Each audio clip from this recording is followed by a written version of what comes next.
There is a striking coincidence in the time frame from when the Pentagon DARPA-run LifeLog operation was shut down and when Facebook was launched. LifeLog aims to gather in a single place just about everything an individual says, sees or does.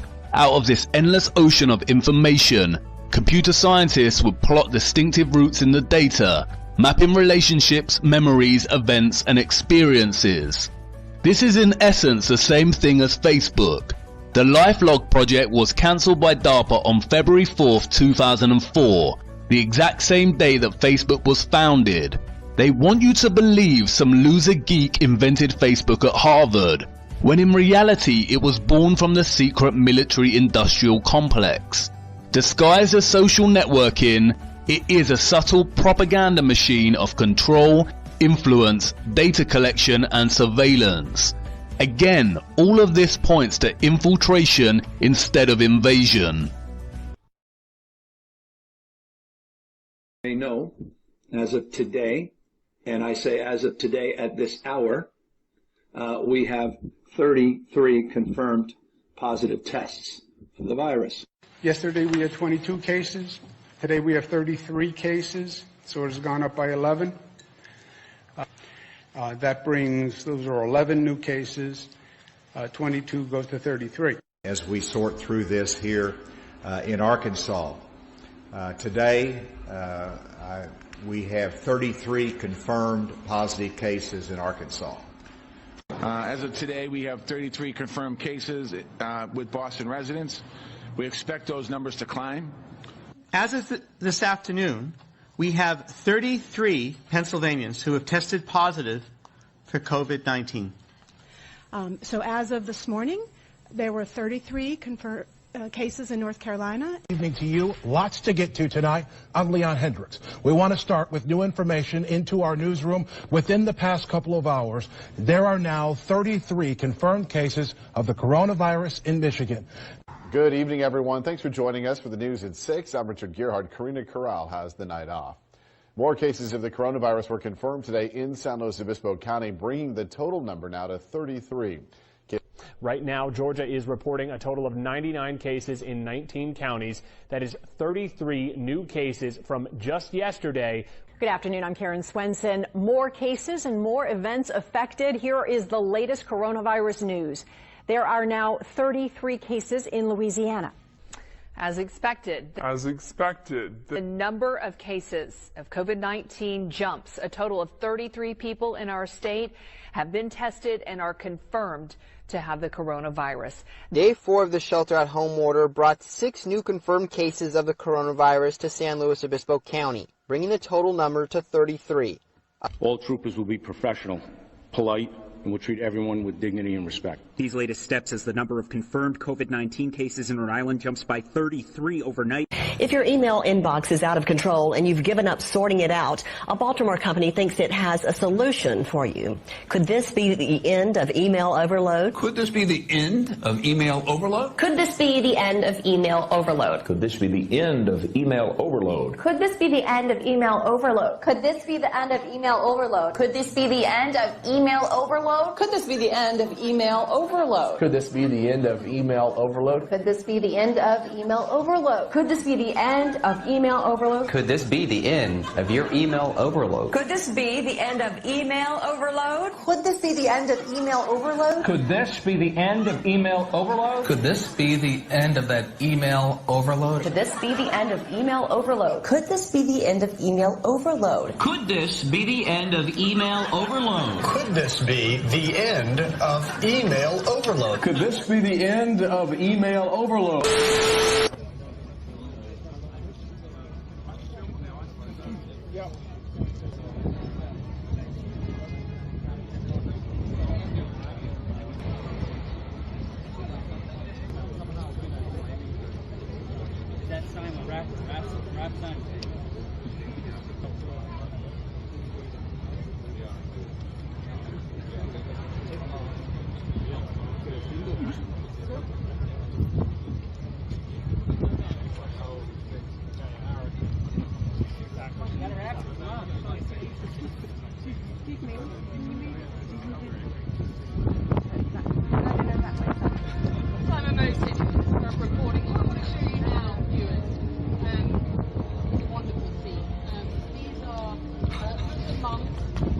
you guys.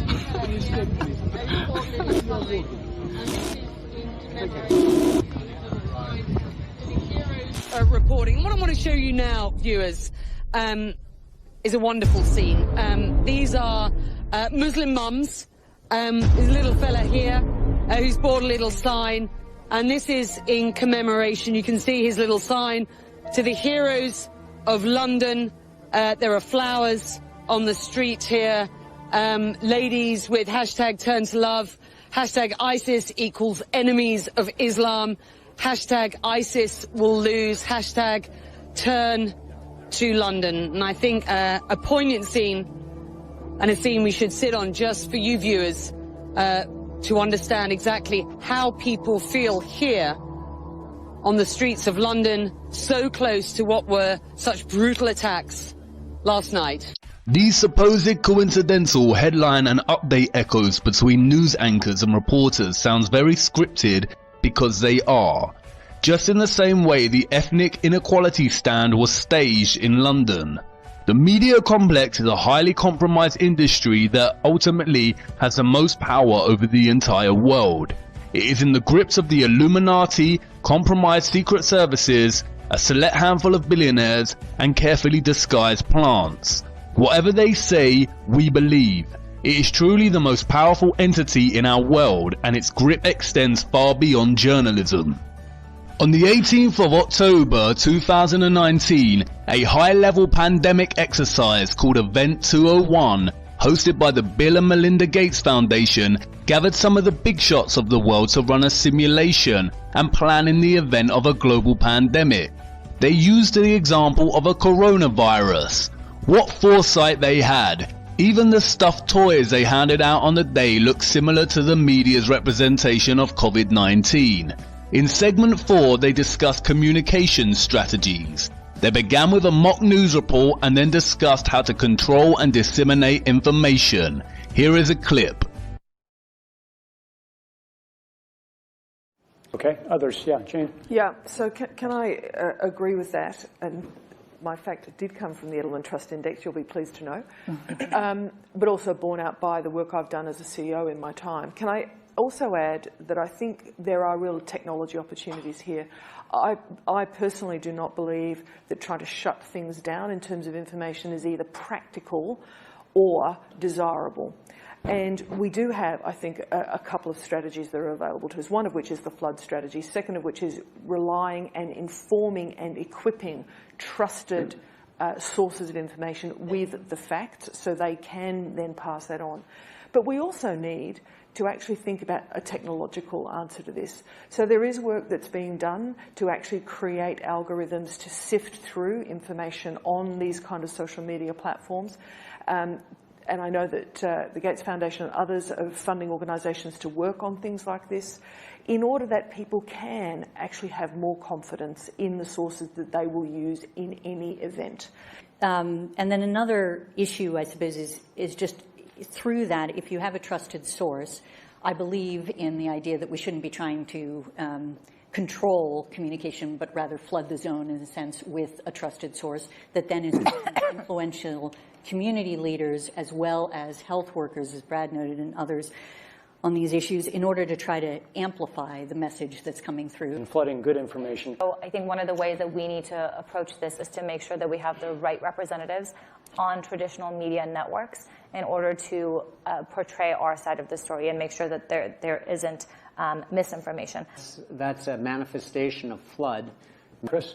Sorry. No, I think a complementary tactic, too, is to tap faith-based organizations and civil society and other institutions to recruit them also to basically, almost at a grassroots level, continue to basically have the integrity of the information. The champion for TB in South Africa was Nando's Chicken. And so I think as we think about these large atypical players who have no credible vested interest in this issue but have a strong voice that's economically differentiated for their... You see here they talk about flooding the zone. This is a propaganda technique in which the government officials, the media and others literally flood our zone with the same messaging. It operates on repetition to create a consensus of belief. It can instill both fear and reassurance, and works to shape our understanding of the world. They also talk about employing trusted voices to enforce their messaging. Trusted voices primarily take the form of organization officials, spokespersons, celebrities and famous individuals in whom we trust and admire. That's why Leonardo DiCaprio and Tom York are great puppets to promote action for climate change, another silly hoax, and Beyonce and John Boyega lead the way to enforce dangerous, divisive social movements like Black Lives Matter.